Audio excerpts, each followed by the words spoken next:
ਸਤਿ ਸ਼੍ਰੀ ਅਕਾਲ। India plus USA ਦੇਖ ਰਹੇ ਸਾਰੇ ਦਰਸ਼ਕਾਂ ਦਾ ਮੈਂ ਅਮਨਪ੍ਰੀਤ ਕੌਰ ਸਵਾਗਤ ਕਰਦੀ ਹਾਂ। ਯੂਕਰੇਨ ਤੋਂ ਭੱਜਣ ਦੀਆਂ ਖਬਰਾਂ ਨੂੰ ਜ਼ੈਲੈਂਸਕੀ ਨੇ ਕੀਤਾ ਖਾਰਜ। ਕਿਹਾ ਮੈਂ ਕਿਤੇ ਨਹੀਂ ਭੱਜਿਆ, ਆਪਣੇ ਘਰ 'ਚ ਹੀ ਹਾਂ। PM ਮੋਦੀ ਦਾ ਦਿਖਿਆ ਵੱਖਰਾ ਅੰਦਾਜ਼। ਰੋਡ ਸ਼ੋਅ ਦੇ ਦੌਰਾਨ ਚਾਹ ਦੇ ਸਟਾਲ ਤੇ ਰੁਕੇ। ਯੂਕਰੇਨੀ ਰਾਸ਼ਟਰਪਤੀ ਦੇ ਸਲਾਹਕਾਰ ਦਾ ਬਿਆਨ, ਪੁਤਿਨ ਨੂੰ ਅਸੀਂ ਜ਼ਿੰਦਾ ਕੱਢ ਦੇਵਾਂਗੇ। ਯੂਕਰੇਨੀ ਫੌਜੀਆਂ ਨੇ 500 ਵਿਦਿਆਰਥੀਆਂ ਨੂੰ ਰੱਖਿਆ ਬੇਸਮੈਂਟ 'ਚ। ਇੱਕ ਕਟੋਰੀ 'ਚ ਖਾਂਦੇ ਸਨ 7 ਲੋਕ। ਰਾਹੁਲ ਗਾਂਧੀ ਨੇ ਯੂਪੀ ਵਿੱਚ ਕੀਤੀ ਮੀਡੀਆ ਨਾਲ ਗੱਲਬਾਤ।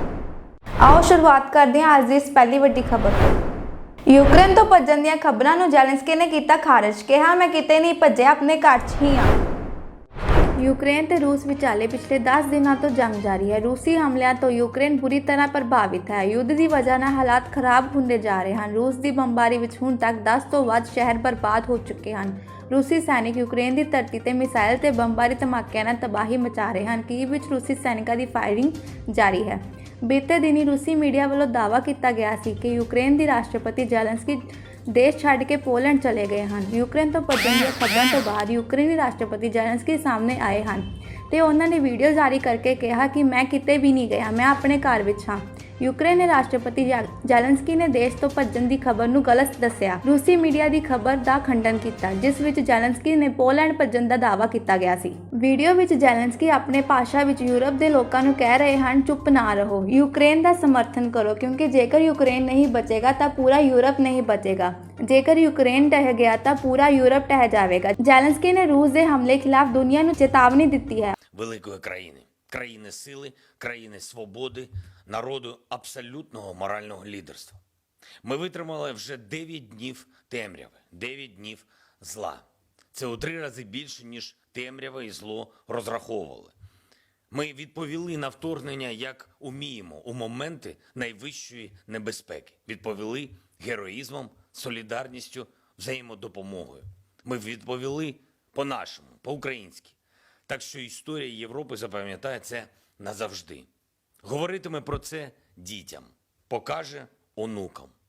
Увесь континент знатиме місто Харків, місто Чернігів, місто Суми, місто Волноваху, місто Маріуполь, місто Миколаїв та багато інших наших прекрасних міст, живих міст, які витримали найстрашнішу навалу з часів Другої світової війни.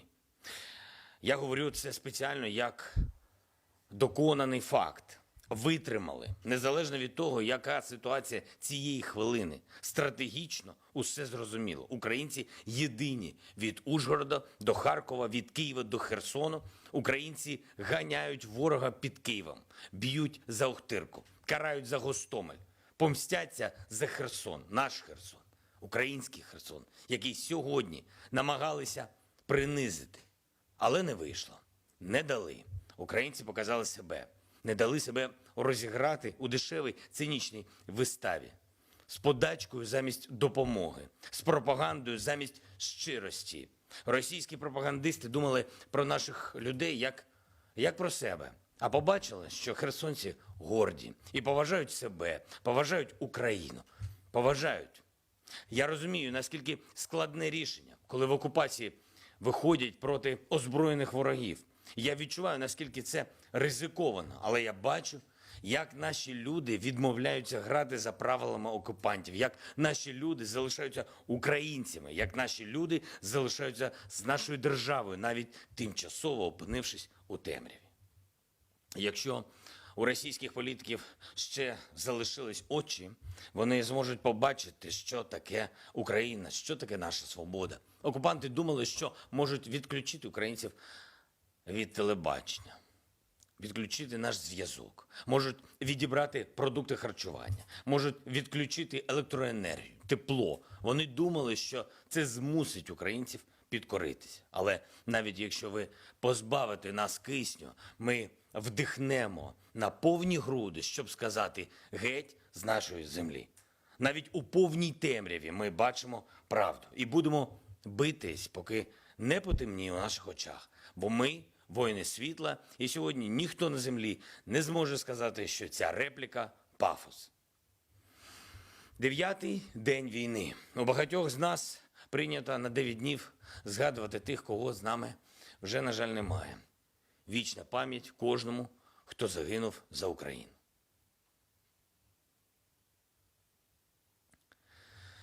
На жаль, сьогодні є повне враження, що час пом'янути ще дещо. Гарантії та обіцянки безпеки, рішучість альянсів, цінності, які для декого, здається, мені померли. Сьогодні відбувся саміт НАТО. Слабкий саміт, розгублений саміт. Саміт, на якому видно, що не всі вважають боротьбу за свободу для Європи метою номер один. Всі розвідки країн НАТО чудово знають плани ворога. Вони також підтвердили, що Росія хоче продовжувати наступ. Як може? 9 днів ми бачимо жорстку війну. Руйнують наші міста, обстрілюють наших людей, наших дітей, житлові квартали, церкви, школи, знищують все, що забезпечує нормальне життя, людське життя. І хочуть це продовжувати, знаючи, що нові удари і жертви неминучі. НАТО свідомо ухвалили рішення не закривати небо над Україною.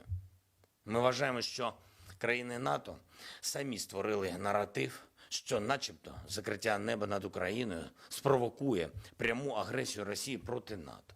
Це самогіпноз тих, хто слабкий, невпевнений, внутрішньо, хоча може володіти зброєю у рази сильнішою, ніж є у нас. Ви повинні були думати про людей, про людяність.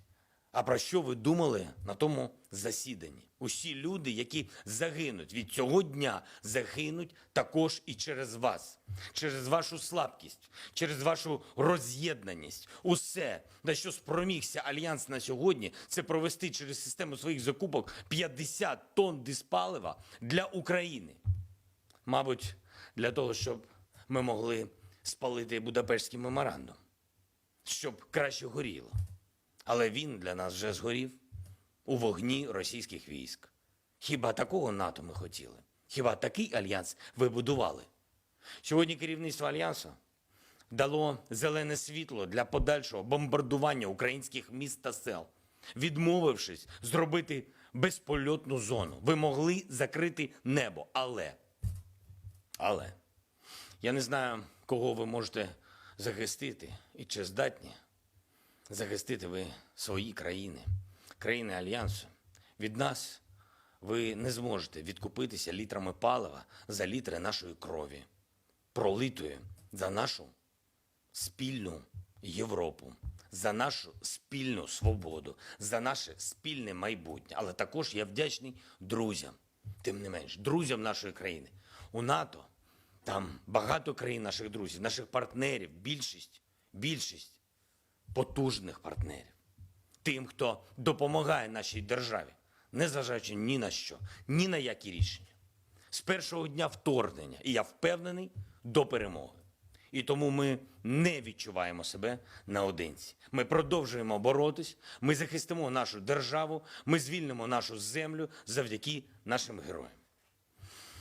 Я сьогодні нагородив орденами та медалями 76 українських героїв за особисту мужність і самовідданість дії заради нашої оборони. На жаль, з них 37 нагороджуються посмертно. Я присвоїв звання Героя України генерал-лейтенанту Павлюку Олександру Олексійовичу, командуючому операції Об'єднаних сил. Я присвоїв військове звання бригадного генерала полковнику Швораку Володимиру Васильовичу, заступнику командуючого військ оперативного командування «Схід» сухопутних військ Збройних сил України. Я присвоїв військове звання бригадного генерала юстиції, полковнику юстиції Мельнику Сергію Миколайовичу, начальнику військово-юридичного інституту Національного юридичного університету імені Ярослава Мудрого. Я присвоїв звання бригадного генерала, полковнику Богомолову Артему Євгеновичу, заступнику командувача військ оперативного командування «Захід». Я присвоїв звання генерала головнокомандуючому Залужному Валерію Федоровичу, головнокомандуючий Збройних сил України. Слава! ਪੀਐਮ ਮੋਦੀ ਦਾ ਦਿਖਿਆ ਵੱਖਰਾ ਅੰਦਾਜ਼ ਰੋਡ ਸ਼ੋਅ ਦੇ ਦੌਰਾਨ ਚਾਰੇ ਸਟਾਲ ਤੇ ਰੁਕੇ। ਉੱਤਰ ਪ੍ਰਦੇਸ਼ ਵਿਧਾਨ ਸਭਾ ਚੋਣਾਂ ਲਈ VOTING ਦੇ 6 ਪੜਾਅ ਪੂਰੇ ਹੋ ਗਏ ਹਨ ਅਤੇ ਹੁਣ ਆਖਰੀ ਪੜਾਅ ਪ੍ਰਚਾਰ ਜ਼ੋਰਾਂ ਨਾਲ ਹੈ। ਪ੍ਰਧਾਨ ਮੰਤਰੀ ਮੋਦੀ ਨੇ ਸ਼ੁੱਕਰਵਾਰ ਨੂੰ ਆਪਣੇ ਸੰਸਦੀ ਖੇਤਰ ਵਾਰਾਣਸੀ ਵਿੱਚ ਚੋਣ ਪ੍ਰਚਾਰ ਲਈ ਰੋਡ ਸ਼ੋਅ ਕੀਤਾ। ਇਸ ਦੌਰਾਨ ਉਹਨਾਂ ਨੇ ਚਾਹ ਦੇ ਸਟਾਲ ਤੇ ਜਾ ਕੇ ਚਾਹ ਦੀਆਂ ਚੁਸਕੀਆਂ ਵੀ ਲਾਈਆਂ। ਇਸ ਤੋਂ ਪਹਿਲਾਂ ਵਾਰਾਣਸੀ ਵਿੱਚ ਆਪਣਾ ਰੋਡ ਸ਼ੋਅ ਖਤਮ ਕਰਦਿਆਂ ਪ੍ਰਧਾਨ ਮੰਤਰੀ ਨੇ ਜਿੱਤ ਦਾ ਸੰਕੇਤ ਵੀ ਦਿੱਤਾ। ਰੋਡ ਸ਼ੋਅ ਵਿੱਚ ਵਿਸ਼ਵਨਾਥ ਧਾਮ ਵਿੱਚ ਪੂਜਾ ਤੋਂ ਬਾਅਦ ਪ੍ਰਧਾਨ ਮੰਤਰੀ ਮੋਦੀ ਦਾ ਵੱਖਰਾ ਅੰਦਾਜ਼ ਦੇਖਣ ਨੂੰ ਮਿਲਿਆ। ਪੀਐਮ ਮੋਦੀ ਨੇ ਪੂਜਾ ਤੋਂ ਬਾਅਦ ਮੰਦਰ ਮੋਹਨ ਮਾਲਵੀਆ ਦੀ ਮੂਰਤੀ ਨੂੰ ਮਾਲਾ ਪਹਿਨਾਈ, ਜਿਸ ਤੋਂ ਬਾਅਦ ਉਹ ਇਕੱਲੇ ਹੀ ਮਸ਼ਹੂਰ ਚਾਹ ਦੀ ਦੁਕਾਨ ਤੇ ਪਹੁੰਚੇ, ਜਿੱਥੇ ਉਹਨਾਂ ਨੇ ਆਮ ਲੋਕਾਂ ਨਾਲ ਬੈਠ ਕੇ ਚਾਹ ਦੀਆਂ ਚੁਸਕੀਆਂ ਲਾਈਆਂ। ਰੋਡ ਸ਼ੋਅ ਤੇ ਕਾਸ਼ੀ ਵਿਸ਼ਵਨਾਥ ਧਾਮ ਵਿੱਚ ਪੂਜਾ ਤੋਂ ਬਾਅਦ ਪ੍ਰਧਾਨ ਮੰਤਰੀ ਮੋਦੀ ਦਾ ਵੱਖਰਾ ਅੰਦਾਜ਼ ਦੇਖਣ ਨੂੰ ਮਿਲਿਆ। ਯੂਕਰੇਨੀ ਰਾਸ਼ਟਰਪਤੀ ਦੇ ਸਲਾਹਕਾਰ ਦਾ ਬਿਆਨ, ਪੁਤਿਨ ਨੂੰ ਅਸੀਂ ਜ਼ਿੰਦਾ ਕੱਢ ਦੇਵਾਂਗੇ।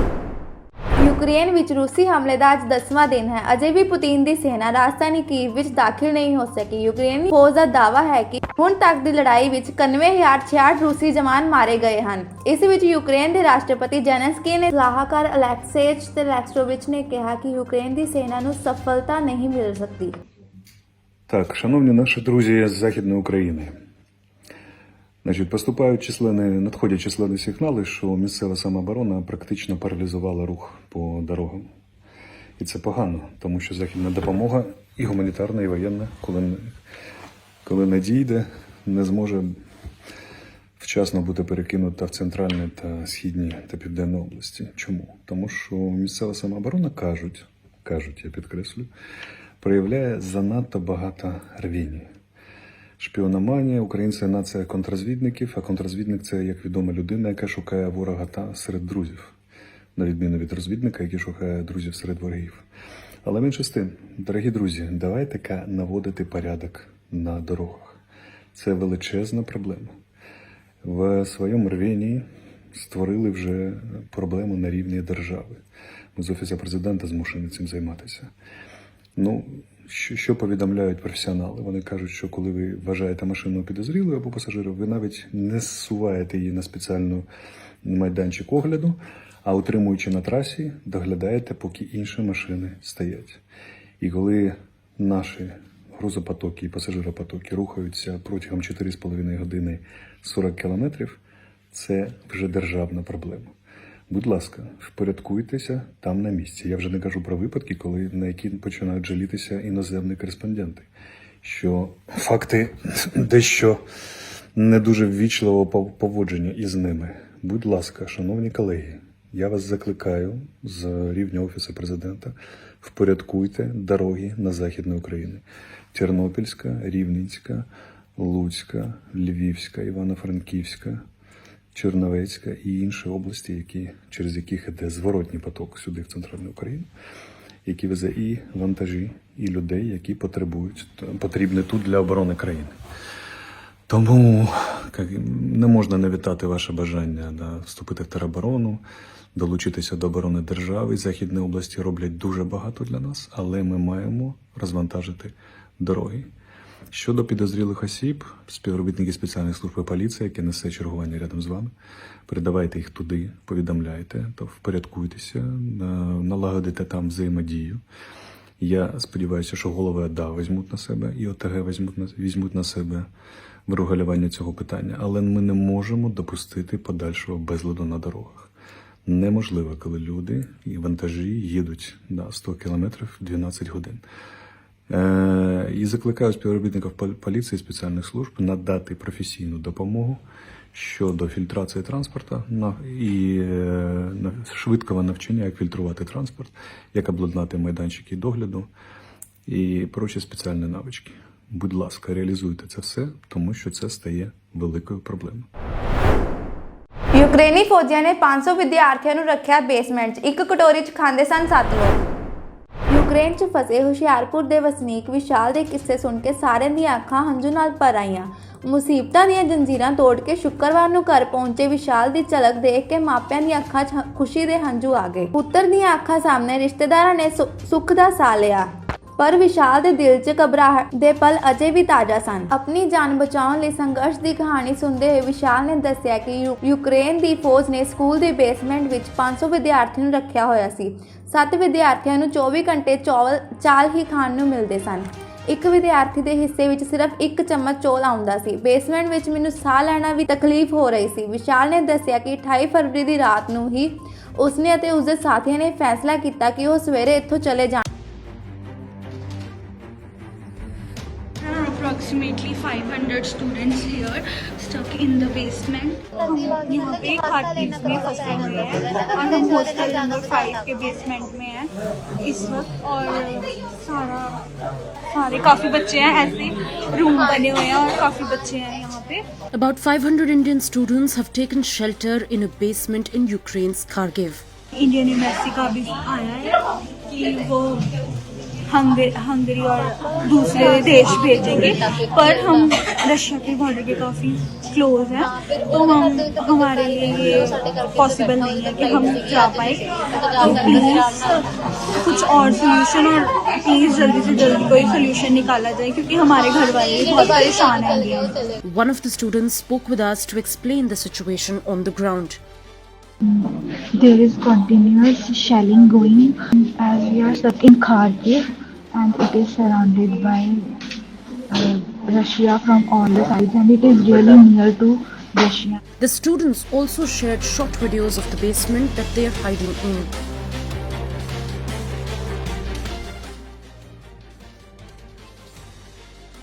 The students say that they fear for their safety as they can hear gunshots outside.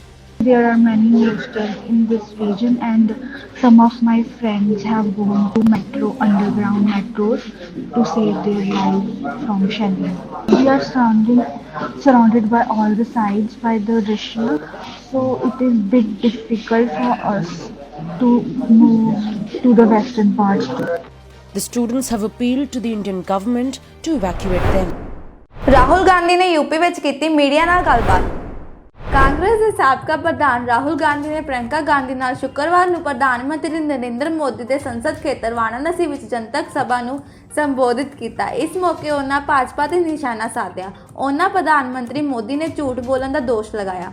Rahul Gandhi ਨੇ ਕਿਹਾ ਕਿ ਤੁਸੀਂ ਹਿੰਦੂ ਧਰਮ ਦੀ ਨਹੀਂ ਝੂਠ ਦੀ ਰੱਖਿਆ ਕਰਦੇ ਹੋ। ਇਹ ਤੁਸੀਂ ਕਿਸ ਲਈ ਕਰਦੇ ਹੋ? ਤੁਸੀਂ ਹਿੰਦੁਸਤਾਨ ਦੇ ਗਰੀਬ ਕਿਸਾਨ ਤੇ ਮਜਬੂਰ ਲਈ ਨਹੀਂ ਕਰਦੇ ਹੋ। ਤੁਸੀਂ ਆਪਣੀ ਕੁਰਸੀ ਬਚਾਉਣ ਲਈ ਝੂਠ ਦੀ ਰੱਖਿਆ ਕਰਦੇ ਹੋ।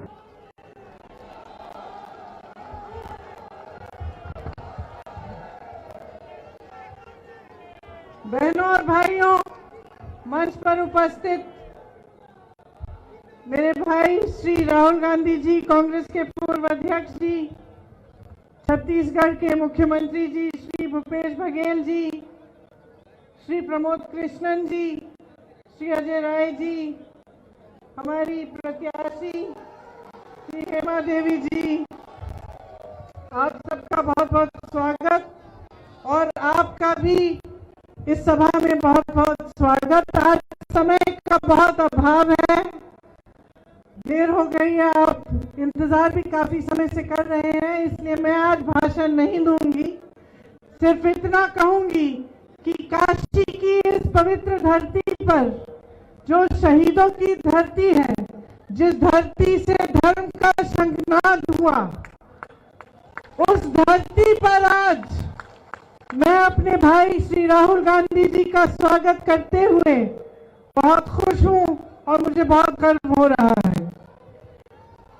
चुनावी सभा है, अजय राय जी आपके प्रत्याशी हैं, आप इनको अच्छी तरह से जानते हैं, आपके उत्साह से भी ये समझ में आ रहा है, और इन्होंने दिन रात आपके लिए काम किया।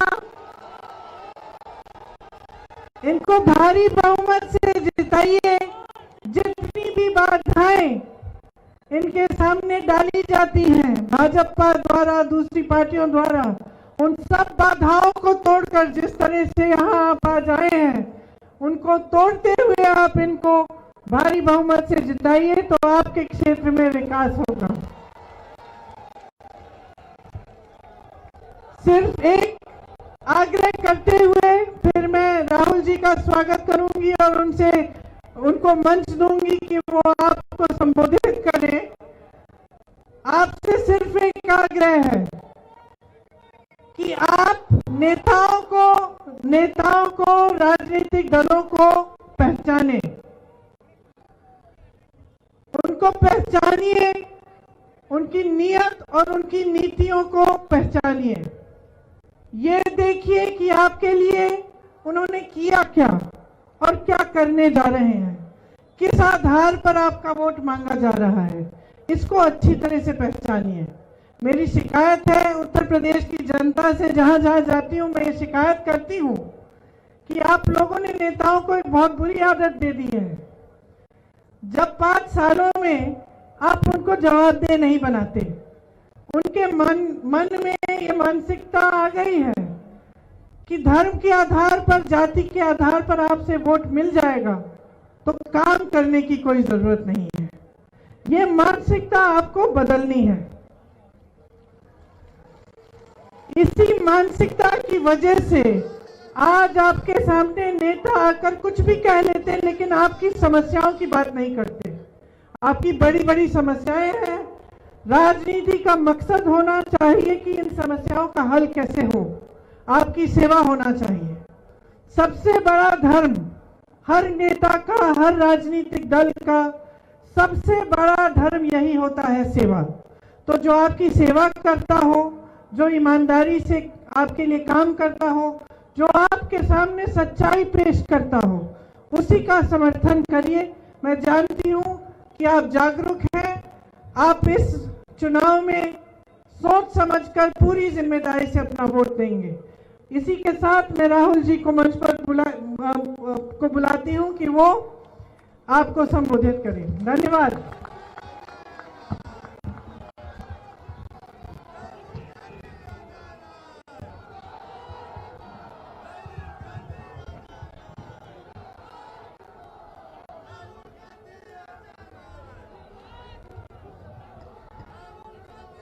प्रियंका गांधी जी, भूपेश बघेल जी, आचार्य प्रमोद जी, भैया मारो मत उसको,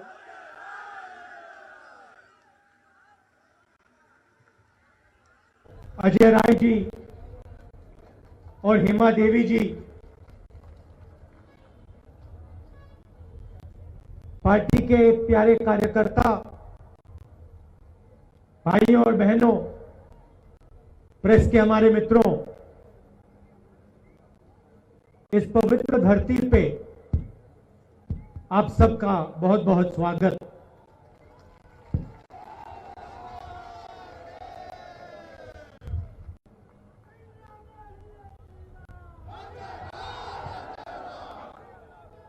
भैया मारो मत उसको।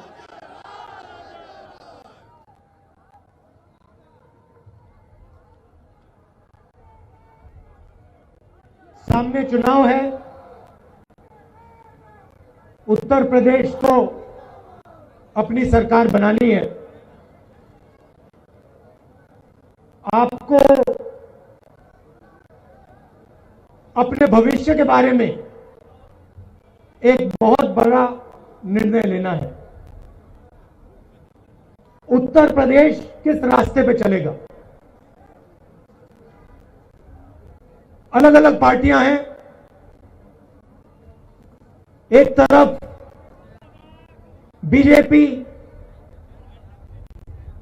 समाजवादी, कांग्रेस, बीएसपी और सब पार्टियां उत्तर प्रदेश को एक रास्ता दिखाने की बात कर रही हैं। अब देखिए, नरेंद्र मोदी जी 2014 से प्रधानमंत्री हैं और मुझे याद है कि 2014 में उनके हर भाषण में रोजगार की बात होती थी। याद है आपको? क्या कहते थे नरेंद्र मोदी जी? रोजगार के बारे में क्या कहते थे? 2 करोड़ युवाओं को हर साल नरेंद्र मोदी रोजगार दिलवा देगा। याद है आपको? भूल गए? भूल गए क्या? नहीं। दूसरा वायदा करते थे, किसानों की आमदनी दुगनी कर दूंगा। याद है ये वायदा? याद है ना? और तीसरा सबसे सुंदर वायदा, काले धन को मिटा दूंगा और आपके बैंक अकाउंट में 15 लाख रुपए डाल के दिखा दूंगा।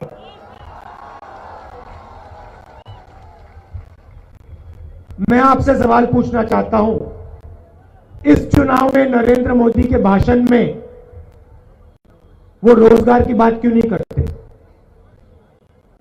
15 लाख की बात क्यों नहीं करते? किसानों की आमदनी को बढ़ाने की क्यों नहीं बात करते? इस बात का आप मुझे जवाब दे दीजिए। क्या कारण है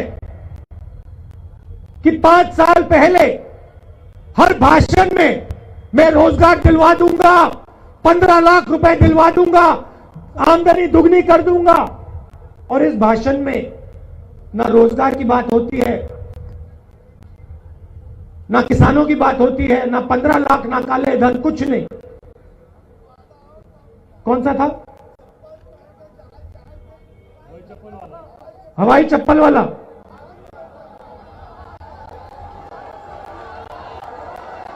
नहीं भैया भैया भैया, एक सेकंड, मुझे याद नहीं है कौन सा वायदा था ये।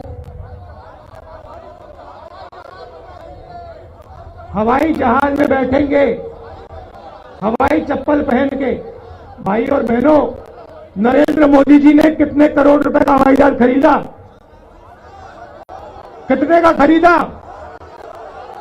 उसमें भैया यूपी के चप्पल वाले कोई नहीं बैठ सकते, वो अलाउ नहीं है, एसपीजी वाले घुसने नहीं देते। तो देखिए, प्रियंका ने कहा कि धर्म की बात करते हैं। प्रियंका ने कहा कि राजनीतिक पार्टियां आती हैं और धर्म की बात कर जाती हैं। ये जो धर्म है, हिंदू धर्म, ये क्या है? मैं आपसे पूछना चाहता हूं, जब हम शिव जी की बात करते हैं, भगवान राम की बात करते हैं, कृष्ण भगवान की बात करते हैं, महाभारत की बात करते हैं, रामायण की बात करते हैं, तो हम किस बात की बात करते हैं? किस चीज के बारे में हम बात करते हैं?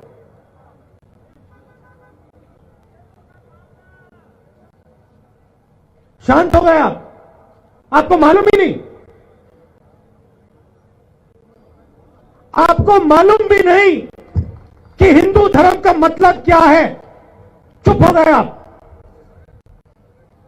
मुझे बताओ, धर्म की बात करते हैं, हिंदू धर्म का मतलब क्या है बता दो।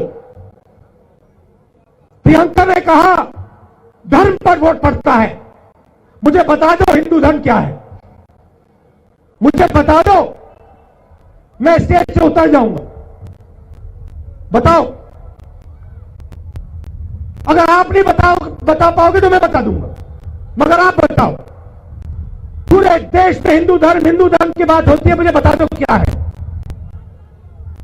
भाई और बहनों, हिंदू धर्म सच्चाई है। हिंदू धर्म और कुछ नहीं है। हिंदू धर्म सच्चाई है, सत्य है। भाई और बहनों, ये हिंदू धर्म के नाम पर आपसे वोट नहीं लेते हैं, ये झूठ के नाम पर आपसे वोट लेते हैं।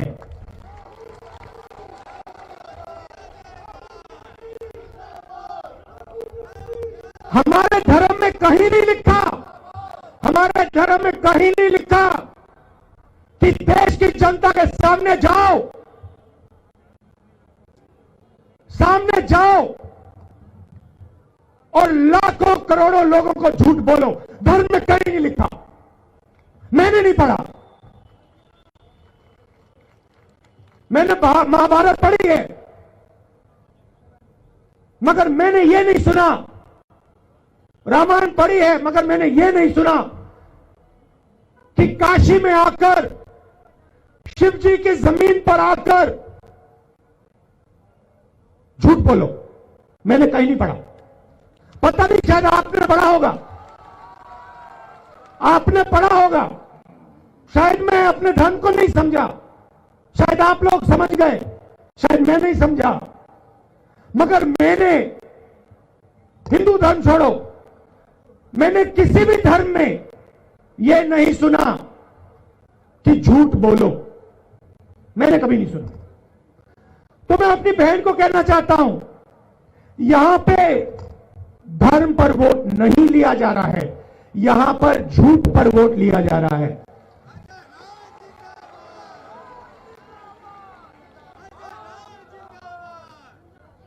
अब देखिए, मैं यहां आया, मैं मर जाऊंगा, अच्छी तरह सुनो, मैं मर जाऊंगा, मगर इस स्टेट से मैं आपको कभी ये नहीं कहूंगा कि 15 लाख रुपए बैंक अकाउंट में डाल दूंगा। आपको अच्छा लगे ना लगे, मुझे कोई फर्क नहीं पड़ता। मैं आपकी इतनी इज्जत करता हूं कि मैं आपके मुंह पर झूठ नहीं बोल सकता हूं। नरेंद्र मोदी जी आते हैं, हमारे प्रेस वालों को दबा के रखा हुआ है, ये बेचारे पूछ नहीं पाते हैं, ये बेचारे पूछ नहीं पाते, डरते हैं नौकरी चली जाएगी, रोजगार चला जाएगा, पूरे देश का रोजगार चला गया। भैया आप भी छोड़ दो अपना रोजगार। तो मेरा कहना है, मोदी जी आते हैं, झूठ बोल जाते हैं और फिर कहते हैं मैंने हिंदू धर्म की बात की, मैं हिंदू धर्म की रक्षा करता हूं। नहीं मोदी जी, आप हिंदू धर्म की रक्षा नहीं करते हो, आप झूठ की रक्षा करते हो। और किसके लिए करते हो? आप हिंदुस्तान के गरीब लोगों के लिए नहीं करते हो, आप किसान के लिए नहीं करते हो, आप मजदूर के लिए नहीं करते हो, आप अपनी कुर्सी बचाने के लिए असत्य की रक्षा करते हो। मैंने भी वायदे किए, छत्तीसगढ़ के चीफ मिनिस्टर बैठे, हमने कहा छत्तीसगढ़ में कांग्रेस पार्टी की सरकार आएगी, बाकी सब हम नहीं जानते, धान 2500 रुपए में मिलेगा, किसानों का कर्जा माफ हो जाएगा। 2 चीजें हमने कही। और आप जाइए छत्तीसगढ़ में, चले जाइए, वहां किसी भी किसान से पूछ लीजिए धान कितने में खरीदा जाता है, वो बता देगा 2500 रुपए में खरीदा जाता है। और पूछ लीजिए कर्जा माफ हुआ हां या ना, बता देगा हां जी कर्जा माफ हो गया।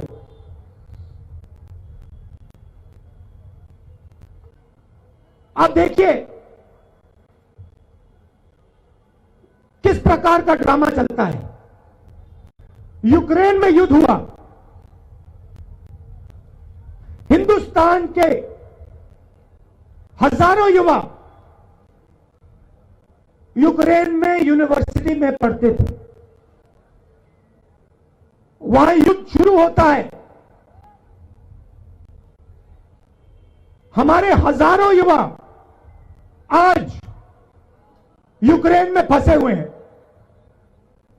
वहां पे बम गिर रहे हैं, लड़ाई हो रही है, लोग मर रहे हैं, हमारे युवा वहां फंसे हुए हैं। और जब वो युवा वीडियो बनाकर कहते हैं कि हमें बचाइए, हमें डर लग रहा है, हमें बचाइए, नरेंद्र मोदी के लोग कहते हैं ये लोग यूक्रेन इसलिए गए क्योंकि ये हिंदुस्तान में कॉलेज में नहीं घुस पाए।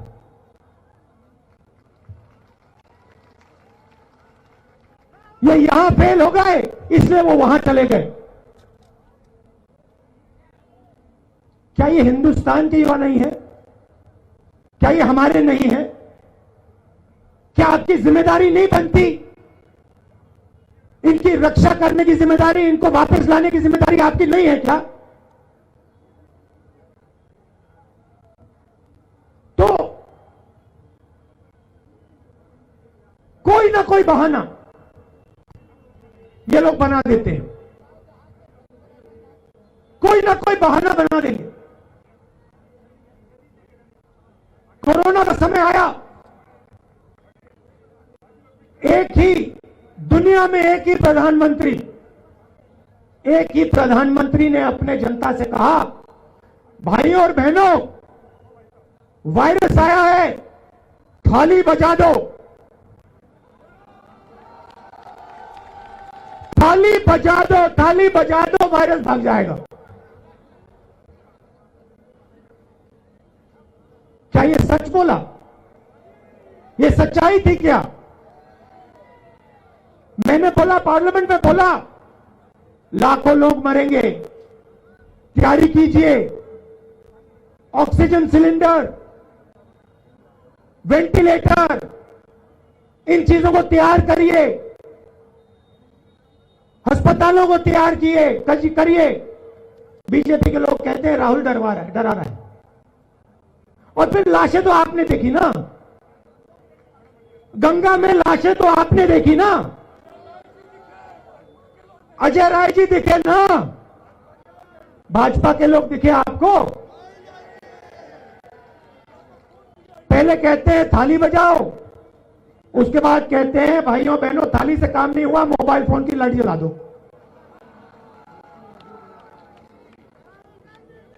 तो आप सच्चाई जानते हो।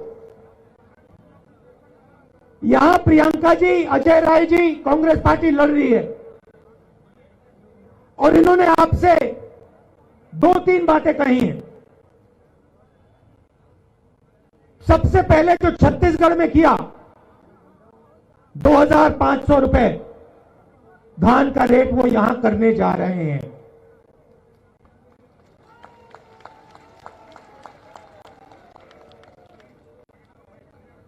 मगर आपके सामने सबसे बड़ी समस्या, आप बताओ भैया क्या है? उत्तर प्रदेश के सामने सबसे बड़ी समस्या क्या है? देखो भैया, देखो इस साइड कह रहे हैं बेरोजगार, आप क्या कह रहे हो?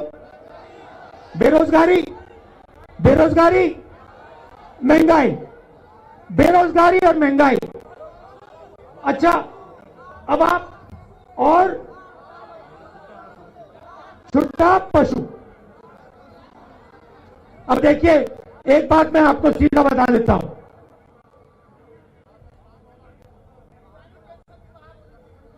सबसे बड़ी समस्या बेरोजगारी, दूसरी महंगाई, ये 2 बड़ी समस्याएं हैं। भाई और बहनों, वो पशु पे आएंगे, ये पहली जो है वो तीसरे नंबर वाली है। वो मोदी जी का गिफ्ट था, तोहफा था, वो अलग चीज है। ये समस्या है, वो नरेंद्र मोदी के ये 2 समस्याएं हैं। वो तीसरा जो है वो तोहफा है, फ्री गिफ्ट है, वो मोदी जी ने आपको आपकी मदद करने के लिए दिया था कि आप रात को सो ना पाए, आप रात को जगे रहे और हिंदुस्तान की जो हालत है उसके बारे में आप सोचे और मजे लें। इसलिए नरेंद्र मोदी जी ने वो आपको तोहफा दिया था। मगर वो अलग बात है। देखिए, रोजगार, और मैं साफ बात बोलता हूं, उत्तर प्रदेश में आपको रोजगार नहीं मिलने वाला। भैया डिस्टर्ब मत कीजिए। आपको उत्तर प्रदेश में, आपको अच्छा लगे ना लगे, आपको उत्तर प्रदेश में रोजगार नहीं मिलने वाला है। आप अपने बच्चों को कॉलेज भेजते हो, यूनिवर्सिटी भेजते हो, भेजते हो नहीं भेजते हो? जब आप भेजते हो किसका पैसा लगता है? आपके बच्चे कहां कहां जाते हैं, कहां पढ़ते हैं, कौन से कॉन्वेंट में? कितना लगता है? कितना कितना कितना? देखो 1500 रुपए महीना का लगता है। यह पैसा आपकी जेब में से निकलता है। आप अपने बच्चों को शिक्षा क्यों देते हो? शिक्षा सिर्फ रोजगार के लिए आप देते हो। आप सोचते हो कि अगर हम बच्चे को शिक्षा दे देंगे तो उसके बल पर रोजगार मिल जाएगा। ठीक है, तो अगर आप कहते हो कि शिक्षा के कारण, शिक्षा के बल पर रोजगार मिल जाएगा, तो फिर मैं आपसे पूछता हूं, भैया बताओ रोजगार पैदा कैसे होता है, कहां से आता है? बताओ। चुप हो गए? चुप हो गए? कहां से आता है रोजगार? मैं आपको बताता हूं। हिंदुस्तान में रोजगार छोटे बिजनेस वाले, छोटे व्यापारी, मिडिल साइज बिजनेस वाले, दुकानदार और किसान पैदा करते हैं। फिर से दोहरा देता हूं, हिंदुस्तान में छोटे व्यापारी, मिडिल साइज, स्मॉल और मिडिल साइज बिजनेस वाले, बुनकर जो छोटा काम करते हैं, ये लोग रोजगार दिलवाते हैं, किसान रोजगार दिलवाते हैं। भाई और बहनों, हिंदुस्तान के सबसे 2-3 बड़े उद्योगपति, अरबपति देश को रोजगार नहीं दिलवाते। सीधी बात है। अब आपको रोजगार क्यों नहीं मिलेगा? क्योंकि नरेंद्र मोदी जी ने जो डबल इंजन सरकार चलाई है, उनका डबल इंजन का मतलब दिल्ली और लखनऊ नहीं है भाइयों और बहनों। उनका डबल इंजन का मतलब है अदानी और अंबानी, वो है डबल इंजन। और उस डबल इंजन से भाइयों और बहनों उत्तर प्रदेश में और इस देश में रोजगार पैदा हो ही नहीं सकता। आपको जो करना है कर लो, रोजगार नहीं पैदा हो सकता। अब मैं आपको बताऊंगा कांग्रेस पार्टी रोजगार यहां पैदा कैसे करेगी।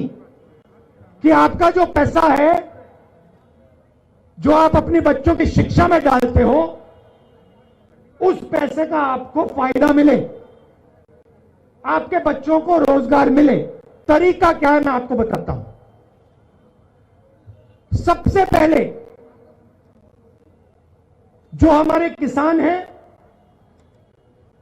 जो हमारे छोटे व्यापारी हैं, स्मॉल और मीडियम बिजनेस वाले हैं, सरकार को उनकी मदद करनी पड़ेगी।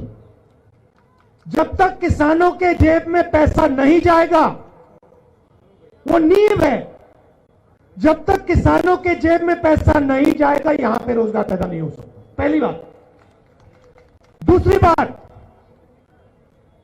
उत्तर प्रदेश में हर डिस्ट्रिक्ट में आप कुछ ना कुछ बनाते हो। हर डिस्ट्रिक्ट में कोई ना कोई स्पेशलिटी है, खासियत है। लखनऊ में क्या है? आम उगाया जाता है। इलाहाबाद में क्या होता है?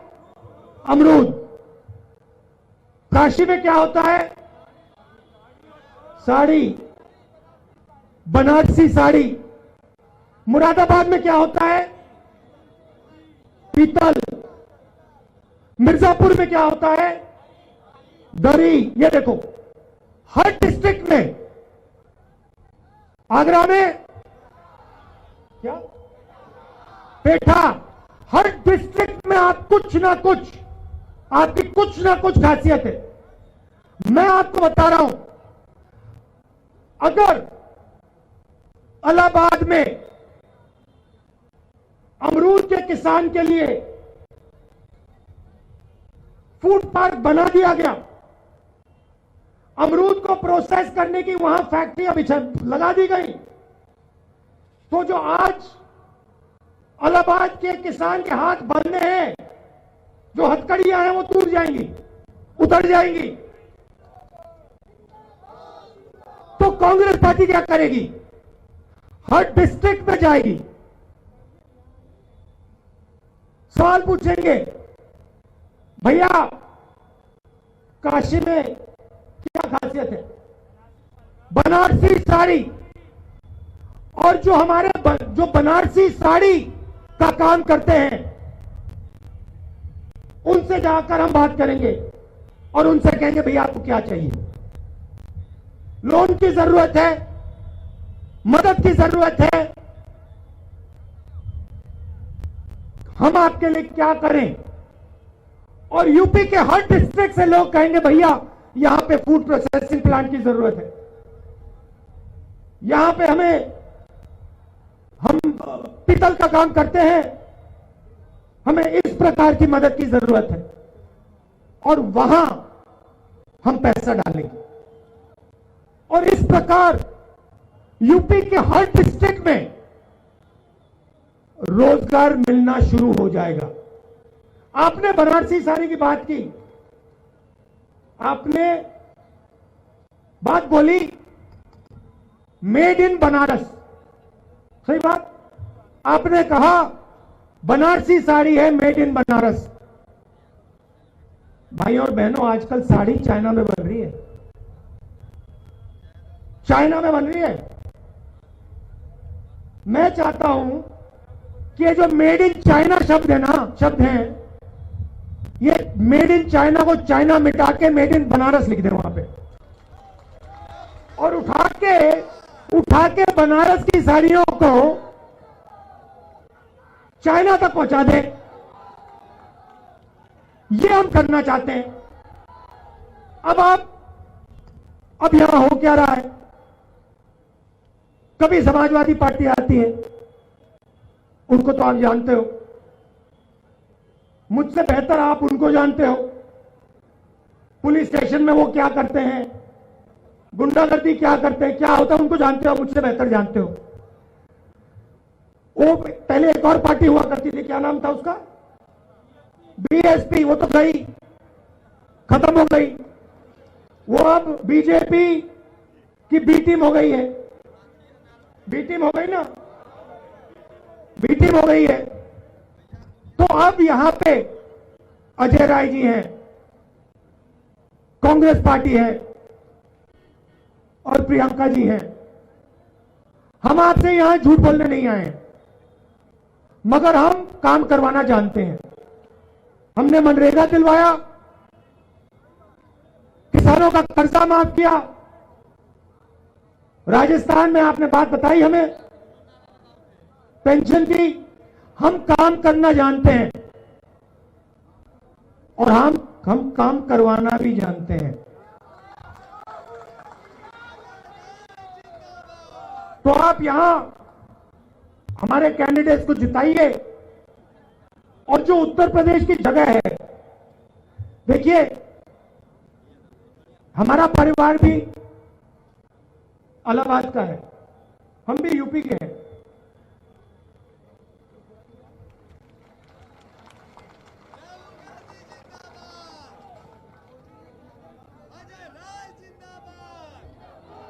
हाँ, मोदी जी कहते हैं विदेशी हैं, मोदी जी कहते हैं विदेशी हैं, मगर जवाहरलाल नेहरू ने सालों जीवन दे दिया, जेल में रहे। मोदी जी ने सुना है मोदी जी ने मगरमच्छ से लड़ाई लड़ी थी, सुना है। मगर भैया मैंने जब उनको देखा, शायद यहां गंगा में जब वो घुसे थे, आपने देखा प्रधानमंत्री जी को, जो मैंने सुना बचपन में मगरमच्छ से जो लड़े थे उनसे तैरा नहीं जा रहा था, कभी यूं जाए कभी यूं जाए, पानी से गैस बना लेते हैं। तो आपके सामने, आपके पास आपका वोट है, ये आपका भविष्य है। हाँ, ये आपका भविष्य है, सोच समझ के दीजिए, सोच समझ के दीजिए। उत्तर प्रदेश को एक बार फिर जहां आप हुआ करते थे, अंग्रेजों से लड़ाई हुई, कौन लड़ा? कांग्रेस लड़ी। कहां लड़ी? उत्तर प्रदेश में। उत्तर प्रदेश ने रास्ता दिखाया था, आपको फिर वो काम करना है। आप जाते हो, कभी महाराष्ट्र जाते हो, कर्नाटक चले जाते हो, हरियाणा चले जाते हो, पंजाब चले जाते हो, मजदूरी करते हो, उत्तर प्रदेश में रोजगार नहीं मिलता। समय आ गया है, उत्तर प्रदेश को बनाने का समय आ गया है, उत्तर प्रदेश में रोजगार दिलवाने का समय आ गया है। टाइम जाया मत कीजिए, कांग्रेस पार्टी को वोट दीजिए। आप सबका दिल से बहुत बहुत धन्यवाद। और प्रियंका जी, अजय राय जी और कांग्रेस पार्टी के कार्यकर्ताओं से मैं कहना चाहता हूं, मैं आपको बधाई देना चाहता हूं कि आपने पूरा दम लगाकर उत्तर प्रदेश में लड़ाई लड़ी। बहुत बहुत धन्यवाद। जय हिंद।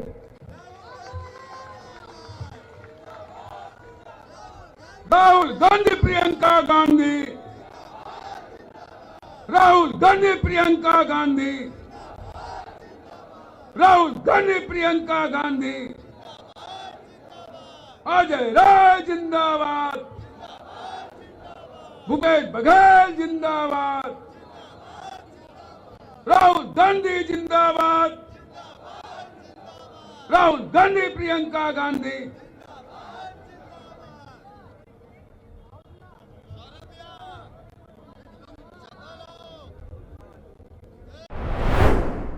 ऐसा नाजिया मुੱਖ ਖਬਰਾਂ। ਮੈਨੂੰ ਅਮਨਪ੍ਰੀਤ ਨੂੰ ਦਿਓ ਇਜਾਜ਼ਤ ਤੇ ਹੋਰ ਵਧੇਰੇ ਖਬਰਾਂ ਦੇ ਲਈ ਜੁੜੇ ਰਹੋ ਇੰਡੀਆ+ USA ਦੇ ਨਾਲ। ਸਤਿ ਸ਼੍ਰੀ ਅਕਾਲ।